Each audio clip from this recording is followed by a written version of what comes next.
Welcome back to Corpse Factory, everyone. Today we are finding out where we're going to be storing our dead bodies. If you want to say, we have found our corpse factory. The abandoned factory is almost exactly how I imagined it would be. Tall, broad, foreboding, eroded and worn down, with brick walls and steel sheeting covered with thick layers of black exhaust. A series of ventilation shafts and chimneys line the roof, but they don't release even a single puff of smoke. This place has been shut down for a long, long time. The front entrance is located at the rear of the small parking lot. It's a simple steel door that has been chained up and padlocked. Further along the side of the building is the loading dock, an expanse of asphalt that leads to the concrete path and a giant roller door. In the dock sits a derelict van covered in brown tarpaulin. This place is amazing!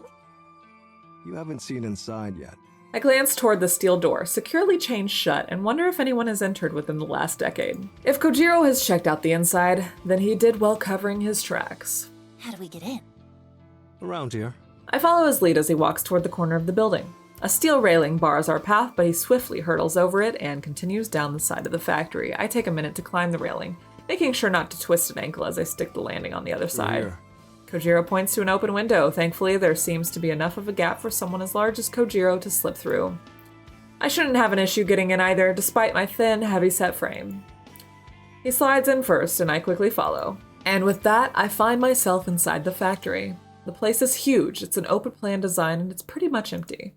A few stray pieces of odd machinery line one wall. A small forklift, a pallet jack, and a bunch of buckets and mops catch my attention. All of this could be useful for our little operation. A number of iron workbenches are piled up in a stack. They look heavy and rusted, but they would probably make good tables for resting corpses on. Aside from these miscellaneous items, the factory is essentially bare. The concrete floor is in bad shape, cracked and worn from probably 50 years of use. The thick brick walls are scorched in some places and dented in others. Still. It's perfect. Thanks. Figured you'd approve. How did you know about this place? Kojiro doesn't answer immediately. His eyes turn to the stupendously high ceiling with its array of glass sunlights beaming light down upon us. After a minute, he turns back to me. Dad used to work here. His dad? What did he do here? This place used to manufacture steel fencing, chain link fences, barbed wire, chicken mesh, that kind of thing. Huh, I see. A lot of that is imported now. There's still an industry here, but Dad couldn't compete. Went out of business maybe a dozen years ago. Died about a month later. He died? That's how it goes. I'm sorry. We weren't close. Well, could have been closer. So, how come no one else bought the factory? Look around. It's a dump. Who'd want it? Cost a fortune to fix or rebuild. Wonder if it was waiting for us. Yeah. I wonder.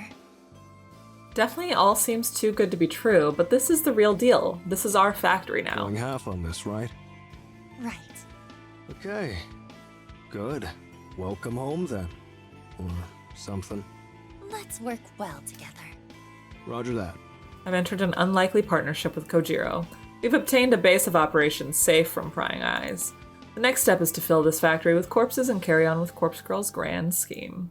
Thanks for accompanying me home. No problem. Should I come upstairs? No, I don't think that's necessary. Okay. By the way, when are we starting work? Well, as soon as as soon as Corpse Girl receives another request for a death, we can start on it. Oh. No grand heist from the morgue first? Think about it. It's important that the cadavers I use match the details of my victims. I won't know what kind of cadaver to use until I receive a photo of the victim. Guess that makes sense. What's the big plan anyway? How do we lift corpses from the morgue?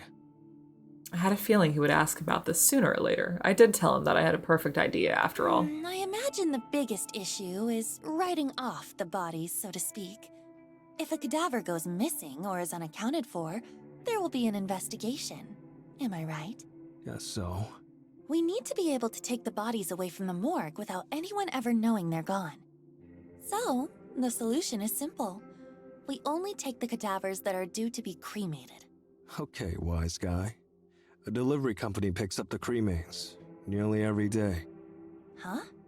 Cremains? That's what the ashes are called. Oh, right. So what do we hand over? Empty canisters? It's simple. Fake ashes. Yeah, right. Fake ashes. Like I just have those lying around. Kojiro stops mid-sentence and stares straight at me. Huh. Might be onto something. Don't tell me you do have those lying around. Not fake ashes. Real cremains. Bodies are cremated every day. Wouldn't be hard to take a bit off the top. Huh? Could probably get away with like a quarter? I'm confused. What are you talking about? Sauce. Every time someone gets cremated, I'll collect a quarter of the ashes, store them, put them aside. Won't take long to fill up a whole canister. Let me see if I follow you. You gather up a little bit of ash from every cadaver that gets cremated. Whenever we want to hoist a body from the morgue, we use the previously gathered ashes to fill a canister. We slap a label on it that says, "These are the remains of so-and-so." Then we take so-and-so out of the morgue. We record that their body has been cremated, when in reality, it's been snatched from the morgue. I imagine the canister of ashes just gets picked up with all the others going out on the same day. This is crazy. Pretty much. We also put a token in the canister. A token? Hello? Like a dog tag, has the cadaver's serial number engraved on it. Normally attached to the body before cremation. They don't burn. Lets the cremains be identified later. I see. Can we get our hands on those tokens? Sure. The bodies we're lifting from the morgue are due for cremation anyway. I can get the tokens engraved without a hitch. Proper serial numbers and all. Okay, good. This is getting complicated, though. There's quite a bit we have to remember to do. Don't worry. I'll take you through it when we need to. Most importantly, I'll need to start gathering portions of cremains. Need to have those collected in advance. Yeah. Thanks. Really. No probs. But big question remains. What's that? How do we move cadavers out of the morgue? Ever tried lifting a stiff? Not easy. And you're no bodybuilder. No offense. None taken? Look, security in the joint is minimal. I'm there alone like 90% of the time. We don't have to worry too much about getting busted. As long as we cover our tracks, of course, and only take cadavers we've written off, as you put it. Bodies nobody will come looking for. Hang on. Are there security cameras, alarm systems, anything like that? Don't think so. Plenty in the hospital proper, though. That's fine. As long as the morgue is clear. Still, answer my question. How do we move the bodies? You got a hearse? A truck? No, but surely we could get something. What about a small van? You got a license? No. Need a driver's license. And not just that, needs to be suitable for a van. A medium vehicle license, I think. Oh, I don't have a license, but surely driving a van can't be that hard, right? We could just rent a van and wing it. Uh-huh. Can't even rent one without a license. Okay then. Do you have the right license? Don't look at me. Never driven a vehicle in my life. Yeah, me neither. Great. So this is a bust. I put my head in my hands. We've got so far. We secured a factory, planned out our heist, and... Hang on. I whip my phone out of my bag and skim through my noise contacts. I'd prefer to text than call, but I'm too impatient right now to wait for a response. I start a voice chat request and wait for the recipient to answer. Hey, Skank, what up? Tomoe, hey, you got a sec? Sure. Do you have a driver's license? Yep. No car, though. Okay, what kind of vehicle is your license good for? Like, cars and scooters. Not vans? I mean, I don't think so. I curse under my breath. Yo, what's the problem? You need a lift or something? Not quite. I need to, pick something up. Oh, something big? That why you need a van? Yeah? I don't know if there's anything I can do about that. I can't even rent a van with my license. Yeah, I know. I shoot a deathly glance at Kojiro and he just shrugs, a look of I told you so on his face. I mean, if you're desperate, you could just buy a van. Huh? I see secondhand vans listed for sale all the time. Check out the noise marketplace and the classifieds pages. No one will check for a license on a private sale. It's just one chump selling a van to another chump. Holy shit. You're right. You're a genius. Well, I don't know about that. Thank you. Oh, by the way, you wouldn't object to a driving gig, would you? I do owe you one, I suppose. You want me to drive a van, though? If I get busted on my license, I'll go to prison. You won't go to prison. It'll be a fine at most, I think. I look at Kojiro and he gives me another shrug. Look, if you get a fine, I'll pay for it. That cool? Yeah, what the hell? What are the chances of getting busted anyway, right? Can you text me the deets or whatever? The address and stuff? Shinny just got to my place, so I gotta get the door. Okay, will do. Thanks, Tomoe. Sure. Later, slut! And the call and feel a wave of excitement flooding through me. You get all that? More or less. You girls sure are loud. Sorry. So, I'll need you to do me a favor. By van, right? Yeah, you're a big, strong man. You won't get ripped off. I'm just a poor little girl. Cut it out. I'll do it. But you got the money? As a matter of fact. I fondly remember swindling a cool 500,000 yen from Kotomi Ida just this week. We've got a 500,000 budget. Will that do? Maybe. Can't get you anything modern, but I'm sure it's enough. Great. You think you can get something tomorrow? I'll try. The noise marketplace, right? That's right. Well, no promises. I'll do my best. Thank you. Really. Yeah. Okay. I'm heading off. Unless you actually do want me to come upstairs. Oh my gosh, Kojiro. No. Roger that. See you tomorrow. Probably. Kojiro turns with little more than a wave, exits the building, and crosses the street. I quickly ascend the stairs with a slight spring in my step.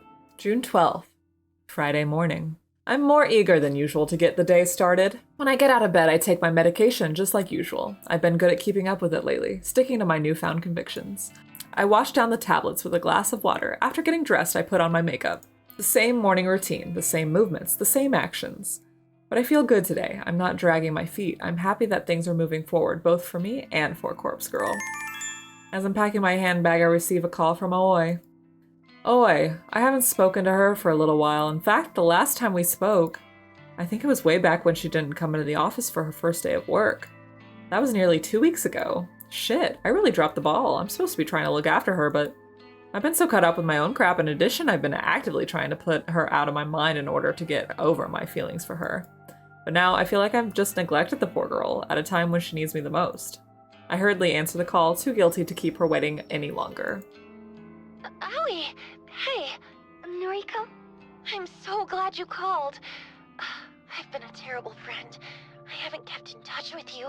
No, it's okay. Really, I've been busy. I should have called you earlier. Seriously, I'm sorry. It's okay.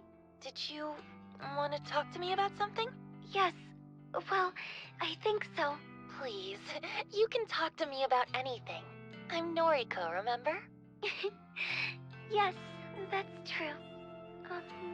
So, I wanted to ask, have you ever heard of something called Corpse Girl's website? Oi knows about Corpse Girl? Yeah, I've heard rumors. Really? Wow. So, does it really exist? Apparently, yeah. I couldn't find any solid information about it. What is it? Well... How do I explain this to her? Should I explain this to her? Oi is so sweet and innocent. Does she need to know about a website designed to conjure the omnipresent specter of death? It's all just hearsay. I wouldn't take it too seriously. Oh, but I want to know. Well, people say that you can use the site to request somebody's death. Requested death? But how? How does it work? Really, I don't know. I've heard that the victim receives a photo of their own corpse. The photo is supposedly sent from the future. Whoa. Really? That sounds like something from a manga. Yeah. suppose it does. Have you ever used the website? Of course not, silly. What kind of person do you think I am? Sorry. Why are you so excited about this anyway? Oh, no reason.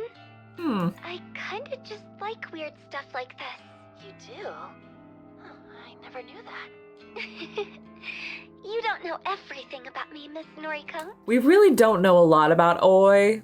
Oi was the one who told Emmy about Corpse Girl's website, and then Emmy ended up dying in the prologue. Even through the phone, I can sense that Oi is in a happier mood than usual. Her cheery voice gives me a sense of nostalgia, and I think back to the time we spent together in school. Don't go using the site, okay? It's not good to mess with crap like that. Don't worry. I wouldn't use something so scary. I just heard about it, and, well, I got kind of curious is all. All right. By the way, how is everything? Are you still working at the maid cafe? Yeah. And that customer of yours? He's still around. You're not in trouble, are you? No. A light suddenly switches on in my mind, and I realize why Oi was asking about Corpse Girl's website. Aoi? You're not thinking about requesting that guy's death, are you? Aoi, you told me that you didn't even want to get the police involved. Now you want him dead? It's not what you think, okay? If he dies, it won't be because of me, right? Then the rest of my family won't know I was involved. They won't disown me or think less of me. Aoi. Look, I'm not going to go ahead with it, okay? Besides, you don't even believe the site works. So... I feel terrible for Oi. Part of me wants to scream for her to do it, to request the asshole's death and let me or Corpse Girl take care of him. But part of me knows she can't handle it. She would be crushed with guilt if he really did die. You know, I think that you underestimate her, Noriko. She's delicate and emotional. Being responsible for the death of another human being, a family member at that, would devastate her. Aoi, my best advice for you is to go to the police. Don't mess with requesting his death. Okay, I gotta go now.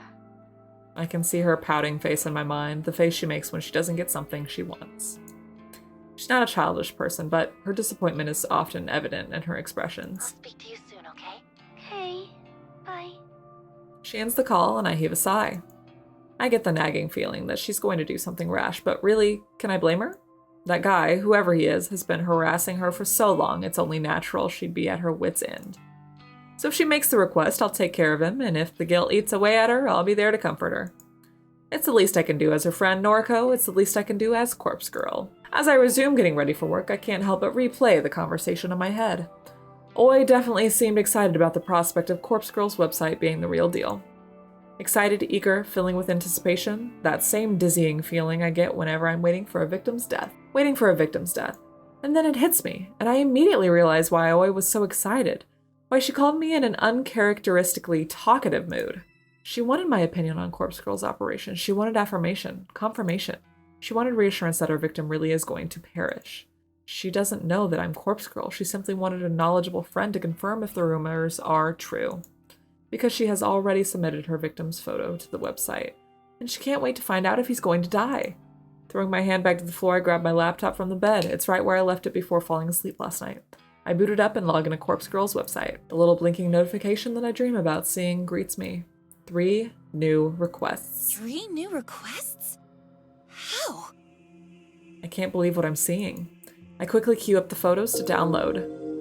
Oh, there is our prologue character, Emmy, as well as her 2 co-workers. But if I recall, there was the 4th co-worker whose last name was also Kurosawa, who I think was or is Noriko's sister. After a few seconds, they all open up and I flick through them with a dumbfounded expression plastered across my face. They're all females. That rules out my theory that Oi has requested the death of the guy harassing her. I suppose she really was just excited about the prospect of the website but hasn't actually gone through with anything yet. But what really surprises me about the new request is that I recognize one of the young women, yet another person I'm familiar with. Out of all the people in the world, what are the chances of knowing multiple people requested through the website? The girl is Emi Katsunu. If I remember correctly, she went to senior high school with Aoi, Shinya, and myself. She did, because Aoi stopped her in the mall. You guys gotta let me know, do you think Noriko's sister requested these three? Maybe? I never liked her much. In fact, she was somewhat of a bully towards me. Nothing more than name-calling, but in my mind, that's as bad as anything else. It's not hard to imagine someone wanting her dead.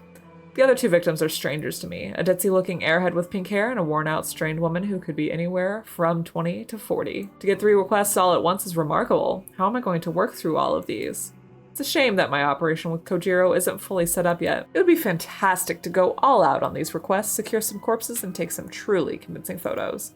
Well, there's no use stressing over that. The best thing I can do is simply get to work on forging some photos. In fact, maybe I'll skip work today so I can dedicate the time to crafting these photos. It's Friday after all. It's pretty much the weekend. No one will care if I didn't show up at the office. I nod to myself, as if convincing my own mind that I'm making the right choice. I step outside my apartment building, squinting in order to defend myself from the overwhelming rays of sunlight assaulting my eyes. As narrow as my vision is, I'm able to determine that Kojiro is nowhere to be seen. Where is he? Once again, he's making me wait. As I mumble under my breath, I hear the screeching of tires and watch in disbelief as a van pulls up outside my apartment building. It's a beat-up old thing that may have once been white, but is now covered in grime. The windows are either tinted or encrusted with dirt. To my surprise, the window on the passenger's side lowers and I see some familiar faces. Next to Kojiro in the driver's seat is none other than Tomoe. She's waving and grinning like a lunatic. Hey, skank! So, how's this? My face must reveal my fury because Kojiro flinches before I can even respond. Where did you even get this piece of shit? Some guy. Some guy? What guy? Some guy from the noise marketplace. Only wanted $250 for it. So, here's the other half of your money back. You're welcome. He holds up the paper bag I gave him earlier. It seems to still have a bit of weight to it. When Kojiro showed up at my apartment earlier this morning, he told me he'd found a great deal on a van. I had a good feeling about it, and I handed him the money to go and secure the vehicle. However, he mentioned that he needed a driver to haul it back. He asked me to call Tomoe for assistance. Thankfully, Tomoe agreed to help. Any opportunity to leave the office was good enough for her. I never expected her and Kojiro to come back driving a death trap on wheels. Unbelievable. We're not going to die in this thing, are we? Who knows? It has AC! Great. Oh my gosh. Did you ask the guy if anyone has ever been murdered in it? What do you care? It's gonna see a lot of corpses before we're done with it. He's got a point, but I still don't feel good about it. We're picking up corpses in this thing. It's important. And you owe me one, remember?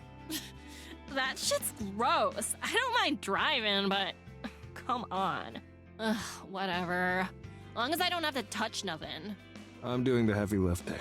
Don't worry. Tomoe leans over Kojiro and squeezes past him awkwardly to speak to me in a hushed voice. Who is this weirdo anyway? When you said you wanted me to go pick up a van, I thought you'd put me in decent company. Sorry. He's my, business partner. This is all for corpse girl shit, right? Well, whatever. I'm cool with it. Just hope this dude doesn't try to cut me or nothing. Oh man, she pulls back and gives Kojiro some air. Anyway, get in. Huh? Why? Going to the morgue. Hang on. I haven't planned anything yet. You want to do this now? If not now, when? Any other time, after I've had a chance to get organized. You have requests, right? Yeah, 3, actually. Yeah? So let's go get some bodies that match. But you haven't even had time to put aside any ashes. You were gonna collect a little from each cremation and put them aside and... Already done. Seriously? Worked night shift last night. Got like 3 or 4 canisters saved up. You said you've got 3 requests? Well, how convenient. How convenient. But... Look, this operation was your idea. You want to do it or not?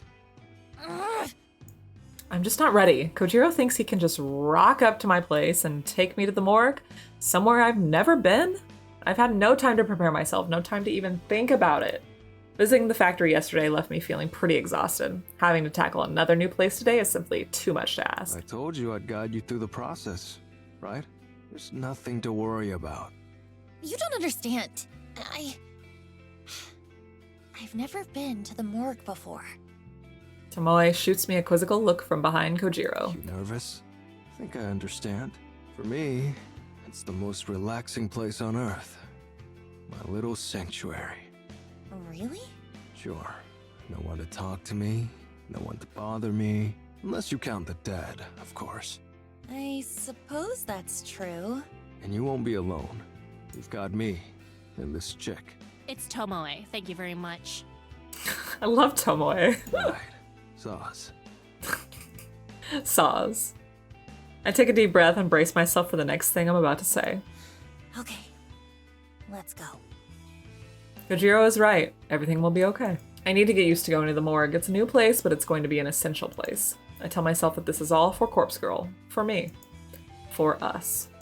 Kojiro pulls the van's sliding door open and I take a careful step inside. The morgue is a lot colder than I imagined it would be. It's also very large. I berate myself for not bringing a sweater, but there's nothing I can do about it now. The place has an icy, otherworldly feel to it. It's depressing and clinical and devoid of hope. And then there's the stench. It's not as overwhelming as I feared it may be, but it lingers and claws at my senses. It clings inside my nostrils and mouth and the very interior of my skull. It's very easy to understand why Kojiro's clothes always smell like this place. Once the odor gets a grip on you, it doesn't let go. Honey, I'm home. God.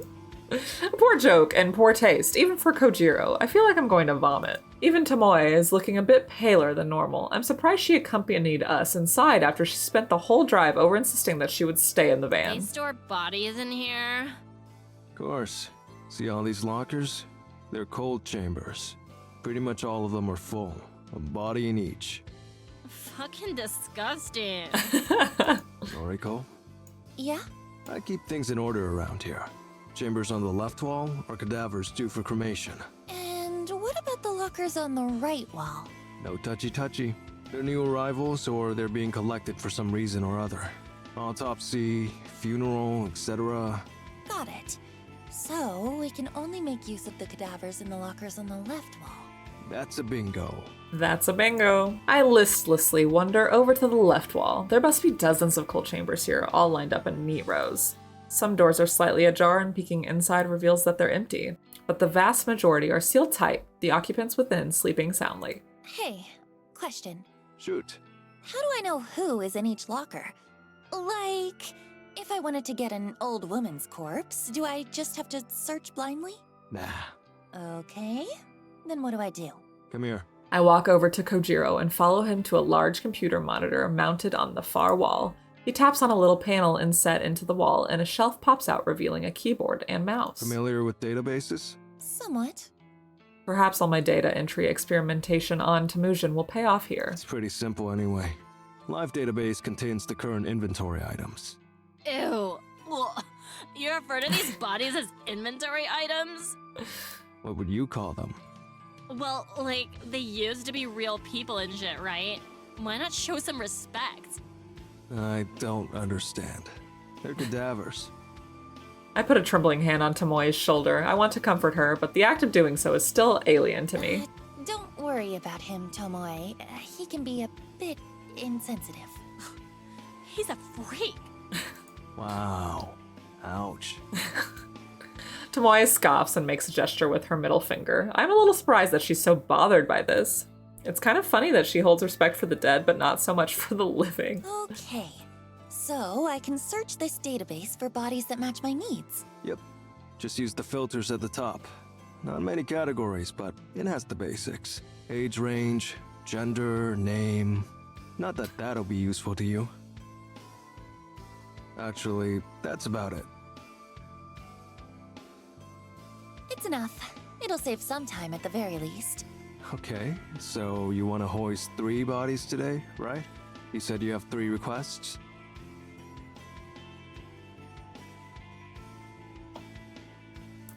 Yeah, but this place is kind of overwhelming. I'm hesitant to bite off more than we can chew. What's the game plan then? How about we just take one body today? We'll take it back to the factory, work on it, and see how we go. Works for me. Here, use the database. Kojiro steps away from the monitor and indicates that I should use it. I rest my sweaty hands on the keyboard and feel the cold metal buttons sting my skin. A metal keyboard. It's very fitting for this cold, lifeless place. I have 3 requests currently in the works. I managed to get photos edited for all 3 of them thanks to taking the day off from the office. There's Emi Katsuno, the bully I went to school with, then there's the pink-haired girl and the woman that looked tired and worn out. I should try and find a cadaver that matches the appearance of one of those victims. I use the database as filter to search for females, and then I narrow down the age range to young adult. There are a lot of hits. Just how many people are entombed here anyway? I skimmed through the list of results. Since their names are meaningless to me, they might as well be identical. But the column of data containing cold chamber identification codes is interesting. I point one of the results out to Kojiro. Hey, how do I know what these numbers mean? This one here is 64AB. This one is number 31AA. Ah, okay. Letters correspond to location. First letter refers to left wall or right wall. Second letter refers to top row or bottom row. Give me an example. Okay, this one? Number 64AB. The A means it's on the left wall and the B means it's on the bottom row. Left wall. That's the side I can choose from, right? The body's due for cremation? Yep, So I could grab number 64AB if I wanted. up to you. But this one here, let's see, number 98BA. Could I grab that? No. The first letter is B, so that's on the right wall. No go. Not scheduled for cremation. I think I get it. Thanks. I make a mental list of cold chambers and on the left wall that fit my needs. I'm going to start cracking open some of these sarcophagi. Haha. That's a new one. Mad. I hope that my nervousness isn't showing. I almost can't believe that I'm about to examine corpses in the flesh. Corpse Girl would be proud of me right now. As I walk over to the left wall of cold chambers, I catch a glimpse of Tomoe. She's standing by the exit, swiping on her phone as she taps her foot. I reach the first locker I want to look at. Here we go. There's a metal handle on the front of the chamber. It's paired with a release button, which I gather has to be pressed in at the same time as the handle is pulled forward. I grip the handle tightly, press the button, and pull with all my strength. A hiss echoes throughout the morgue as frigid, pressurized air billows out of the chamber. The door is now wide open, revealing the darkness within the locker. I peer inside. I can make out the shape of the body bag lying atop the sliding tray inside the locker. I thought the body would slide out automatically. No? It just pulled the tray out, like you'd pull out an oven tray. I take a deep breath and grab the edge of the tray, then slide it out. Thankfully, the thick rollers along the bottom rail do most of the work, and once it has momentum, the tray slides all the way out of the chamber. My prize is revealed at last, a musty white body bag, packed full with decomposing corpse. Now what? Just unzip the HRP, The what? Kojiro rolls his eyes. the body bag. Unzip it, but cover your nose.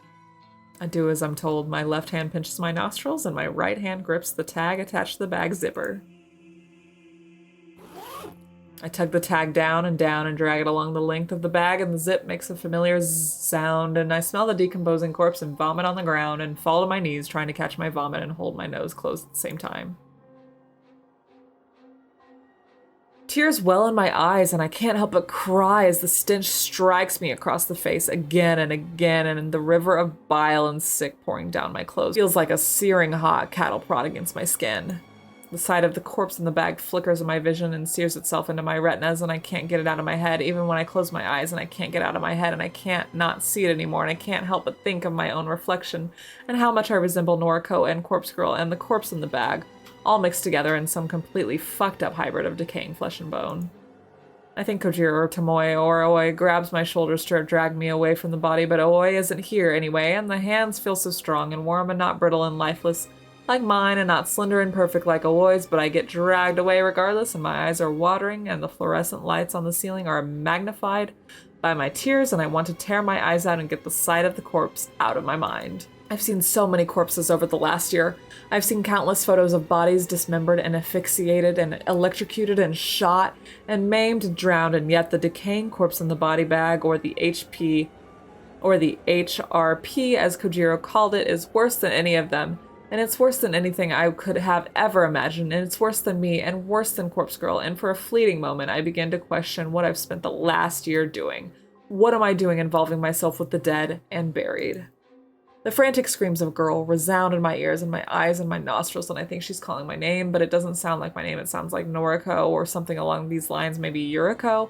Maybe she's calling out for my sister. But my sister isn't here and Noriko isn't here, and I'm the only one here lying on my side on the cold tile floor and covered in warm vomit and hot tears, and I feel the body lying next to me and smiling and offering me a cup of coffee from the lovely French cafe I went to one time.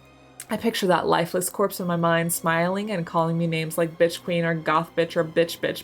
Basically just any senseless name she can pair with the word bitch.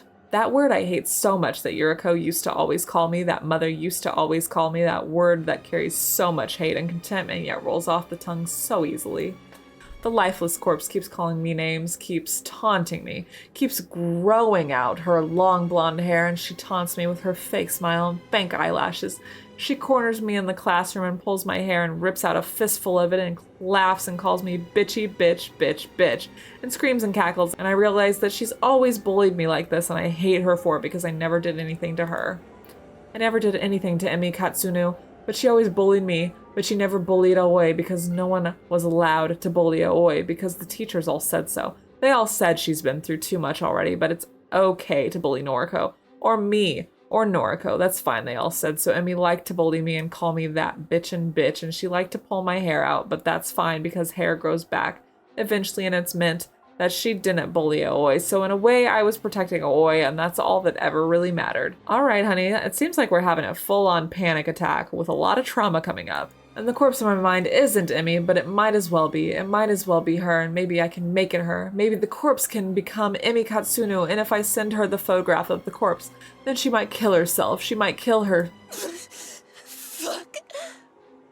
My neck cracks loudly as I sit up straight. I blink a few times to clear the tears out of my eyes, and the worried faces of Kojiro and Tomoe appear in my vision. You okay? What the fuck, Noriko? I spit the remnants of vomit out of my mouth. I'm fine. You don't fucking look fine. You chucked up all over the place. Should be right. Seen this kind of thing before. What do you mean? Pretty normal to react like that to a decomposing cadaver. Surprised you're okay, Tomo? It's Tomoe. Shit. Yeah, I'm fine. I don't like him, but I've seen corpses before. Well, I thought Noriko had too. Just pictures, I guess. I'm not forgetting the carnage I witnessed at the train station thanks to Katomi Ida. Somehow seeing a stiff cadaver in a body bag was so much more overwhelming. Right. Are you really Corpse Girl? Apparently. Come on, let's get you up. Tomoe grabs me in a sort of bear hug and lifts me to my feet. Sorry about the vomit. It's fine. It's fucked up, but it's fine. Call it a day? I put my weight on my unsteady feet and step away from Tomoe. No. There's something I need to do. I stare straight at the corpse in the body bag. Her face is still exposed, lifeless, expressionless. Her hair is long, blonde. I imagine her with a bit of makeup, some blush, some lipstick, some fake eyelashes. Whoever this was, she's exactly what I need for my next victim. That worked out well. Can we get her into the van? Okay, I'll grab a trolley. Tomoe, give me a hand? Ugh, if I have to. I nod and whisper a small thanks to both of them. Still a little groggy and unstable, I make my way to the morgue door. I'll wait in the van for now. I need to take a moment to restore my energy. The real work will begin when we get to the factory. We arrived at the factory after a brief pit stop at my apartment to collect my makeup kit. Kojiro managed to fix the lock on the front entrance, meaning we didn't have to try and shimmy a cadaver through the side window. He even found the proper key for the place on one of the rusted workbenches. Tomoe helped to drag a workbench to the center of the factory floor, and we hoisted the cadaver on top of it. Kojiro unwrapped it from the HRP, which he explained simply meant human remains pouch. Staring down at the body before me, I now begin to wonder why I freaked out so much at the morgue. It's just a body, a lifeless thing that once was somebody but now has no meaning in its existence. It's kind of gross, but it's not really that bad. Ugh. I'm glad you've come around, but I still don't want nothing to do with it. Right, so we're here. We got your body. What now? I fetch my makeup kit from the floor beside the workbench and place it next to the corpse. We're going to make this body look as close as possible to this girl. I flash my phone at Kojiro and Tomoe, showing off the photo of Emi Katsunu that was submitted to Corpse Girl's website. Right. But why? Because then we can photograph it and convince the victim, Emmy, that it's her own dead body. Why? I furrow my brow. Kojiro coughs in an attempt to hide his laughter. That's how Corpse Girl does things. I don't know, sounds like a shit plan. We went to all that effort to steal a dead body and you just want to take photos of it? Look, so far I've done everything with photo manipulation. And sometimes it's successful, like with Akane Tsurumaki. That bitch? It convinced her to kill herself. But I'll admit that it hasn't worked so well on Corpse Girl's other victims. So you think repeating the same thing that don't work over and over again will eventually work? She's got a point, Noriko. Corpse Girl doesn't have the best track record.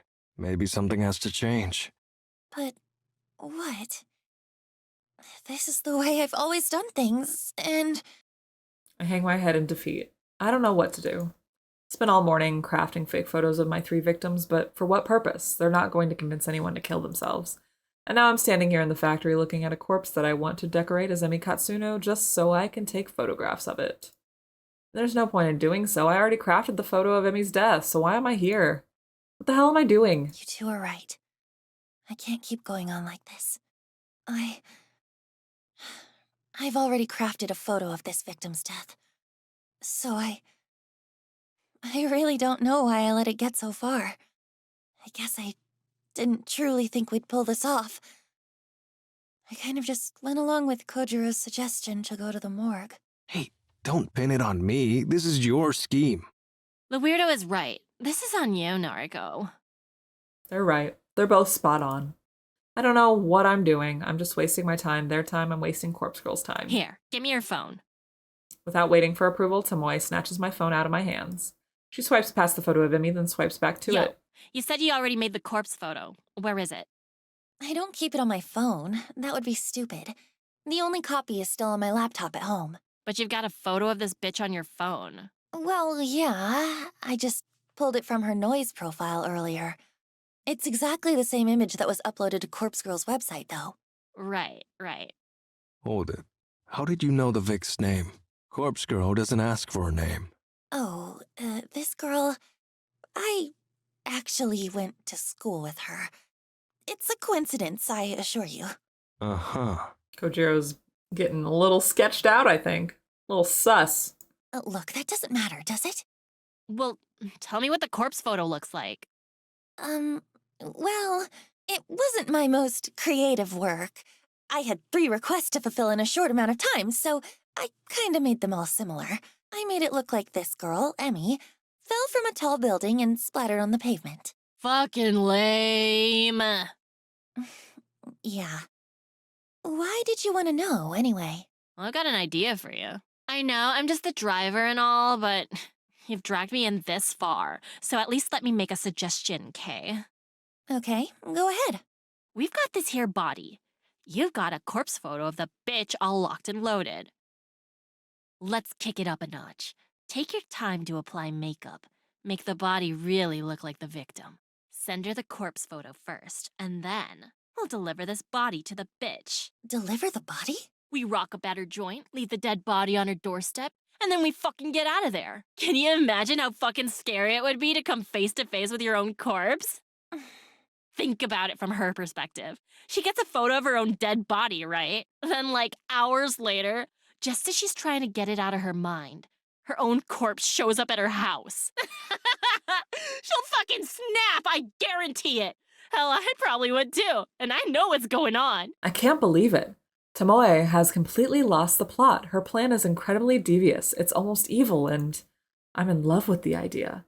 I'm in love with the idea of delivering a person's own corpse to them before they kill themselves. Tomoe! Despite my own nature, I find myself throwing myself at Tomoe and wrapping my arms around her. Yo, what the? I bury my head between her neck and shoulder, and the warmth of her body radiating through my own cold and clammy form. I start to sob uncontrollably. Maybe I still have tears left over from my incident at the morgue, or maybe I'm just truly happy at this moment. Tomoe! Thank you. Yeah, I mean, sure. Your idea is brilliant. It's perfect. Oh, I can't think of a better way to bring Corpse Girl's plans to fruition. I mean, I just said the first thing that came to mind, so... But hey, I'm real glad you like the idea. I'm happy to help. I wipe my eyes, but I don't let go of Tomoe. Hell. I wonder if you'd make a better corpse girl than me. Don't be stupid. I just had one good idea is all. Now, come on. It ain't like you to get all sappy. Pick yourself up, yeah? Right. In a moment. I nuzzle my cheek further into Tomoe's neck and feel her skin prickle underneath my breath. She tenses up a little bit, but doesn't push me away. You're so warm. Noriko, chill out, homie. Jeez. Come on now, we've got work to do. Okay. I reluctantly step back from Tomoe and wipe my eyes. Tomoe is a little red in the face. She ruffles the collar of her shirt and fans her face. I never had a girl cling to me like that before. Better not tell Shinya in case he gets real jealous. Kojiro is silent. He seems to be simply observing the moment. I take a second to compose myself. Tomoe is right. We do have work to do. I look to the corpse atop the table, patiently waiting for us to conclude our discussion. I almost wish I was as patient as the dead. We starting? Yes. Let's do this. Mad. Few things to keep in mind. Putting makeup on a cadaver isn't as simple as you think. This one's already decomposing. Not all the makeup will take. Put a little extra on. Don't be stingy. It doesn't help that the body is ice cold. Now, if we had a space heater, we could warm it up. That would help the makeup stick. But it'll speed up decomposition. We can't have it decomposing any faster. It's already out of cold storage, so I imagine we don't have long as it is. Right. We're going to want to deliver it to your Vic soon, like less than 24 hours soon. That's fine. Yo, what about timing the delivery? Corpse Girl's photos have what's it called, a timestamp? Yeah, I timestamped the photos with the supposed time of death. I usually set it to a little after the time the victim receives the photo. Sometimes a few hours, sometimes a whole day. Uh-huh. I get it. Well, like, for best effect, we're gonna want to deliver the corpse before the time marked on the photo, right? That way, the Vic gets the photo and the corpse before the set time. Creates a kind of ticking time bomb. Should convince him to off himself before time's up. That makes sense. I think that's the best way to do it. Yeah, so, what time did you write on this Emmy chick's corpse photo? I scratch my head and try to think about it. It's hard to recall since I created 3 different photos at the same time. I'm pretty confident I lined them all up one after another, an hour gap in between each one. 7:28 a.m. tomorrow. We gotta deliver the corpse before then, huh? Too early. Usually asleep. Well, you're gonna have to get your ass up early for Noriko. For Corpse Girl. Kojiro groans, but he doesn't object further. So, I'll send the photo out when I get home tonight. Emmy will receive it before she goes to bed for the night. It should shake her a little. Then, in the morning, she'll wake up to her doorbell ringing and a corpse left on her doorstep. That should be enough to do the trick. Think you're both forgetting something. Where are we delivering the corpse? Are you dense? We're delivering it to this Emmy bitch's home. Sure, of course. But where does she live? Got her address? Oh, Ah, shit.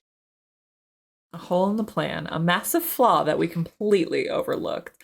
Our stunned silence is the only answer Kojiro needs. This whole thing is a bust. Kinda disappointed in you, Noriko. Oh my gosh. Thought Corpse Girl was some mastermind. Some genius worth worshipping. I don't have a response to that comment. Bile begins to rise in my throat as a pit opens up inside my stomach. Turns out everything so far has been sheer luck. Well, I'm out. Use the factory if you want, but I'm not sticking around. Kojiro waves half-heartedly and walks away. I can't say anything to stop him. My thoughts are frozen, locked in place, chained down by humiliation and anxiety. Hold up just one fucking second. Ooh. Of course, Tomoe never fails to grab somebody's attention. Kojiro turns back. We're just getting started here. Of course there's gonna be hiccups. We'll iron out all the details as we go. Don't just abandon Noriko like that. Corpse Girl has done more for me than you'll ever know. That's so? Yeah, it is. So I'm gonna stand by her side. Ooh. If you're a coward, feel free to bow out now. But if Noriko means anything to you, anything at all, then just swallow your fucking doubts and help her out. I love Tomoe. At the very beginning of the game, I hated her. Love her. Tomoe, I never thought she'd be one to make a rousing speech, short and simple, though it was. Right. Suppose we did make a deal after all? Though, nothing really stopping me from taking cadavers from the morgue whenever I want now. Still, I guess I'll help you out. But if this keeps going astray, I really will walk away.